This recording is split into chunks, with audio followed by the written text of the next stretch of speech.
ইয়া আইয়ুহাল্লাযীনা আমানু আলাইকুম আনফুসাকুম, আল্লাহ বলছেন হে ঈমানদারগণ তোমরা প্রত্যেকেই নিজেকে আঁকড়িয়ে ধরো।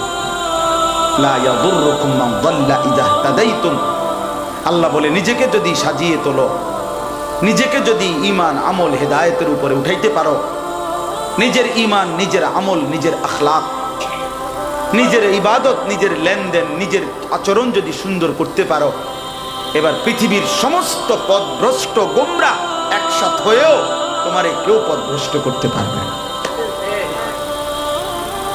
আমি যখন সিদ্ধান্তই নিছি কলিজা দিয়া, আমার দিলের মধ্যে যখন আখেরাতকে আমি বসাইছি, এবার সারা পৃথিবী ল্যাংটা হইলেই কি আমি চোখ তাকাবো না, এরকম আর কি। অর্থাৎ কেউ যদি যখন নিজেকে কি করে নেয়, বুঝে নেয়, আমি যখন এটা বুঝি যে আমাকে আখেরাতে যেতেই হবে, তা আমি নামাজ ছাড়বো কেমনে? আমার চারপাশের কেউ নামাজ না পড়ুক, কেউ নামাজ না, আমার বয়স মনে করেন আজকে 45 বছর রানিং শুরু হয়েছে, তাহলে আমি তো এই বুঝ হওয়ার পর থেকে যদি 7-8 বছর বয়সও আমার বুঝ হয়, তাইলেও তো আমি আজ 30-32 বছর দেখছি। আমার বাবা থাকতেও দেখছি আমাদের ঘরে কোনোদিন টেলিভিশন চলে নাই, আমাদের আমলেও এখন কোনো আমাদের ঘরে টেলিভিশন নাই।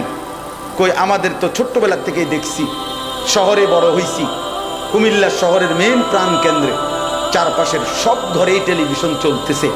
তো এর মাঝখান দিয়ে আমার বাবা এটা বুঝছে যে আখেরাতে হিসাব দিতে হবে, তো টেলিভিশন কোনোদিন আনে নাই।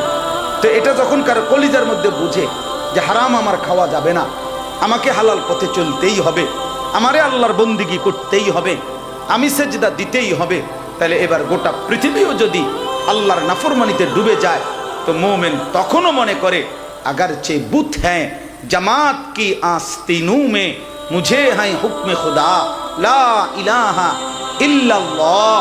আল্লামা ইকবাল বলছে যে ইমানদার হবে এমন যে যখন সে বলবে যে শোনো, গোটা পুরা জাতি পুরা কওমও যদি আমার একটা একটা মূর্তি বগলের নিচে অথবা হাতে একত্রে দাঁড়ায়, প্রত্যেকের কাছে যদি মূর্তি থাকে একটা একটা, আর সেই মূর্তির স্তূপের মধ্যে সামনে ভিড়ে আমারে যদি দাঁড় করায়, আমি সেখানেও দাঁড়িয়ে বলবো লা ইলাহা ইল্লাল্লাহ। তো মুমিন, কারণ আমি বুঝছি আমার আল্লাহ ছাড়া কেউ নেই। এবারে তোমরা সবাই মূর্তি নিলে আমার কি কথা বুঝেন নাই? আমার দিল যখন মজবুত হয়, দিল যখন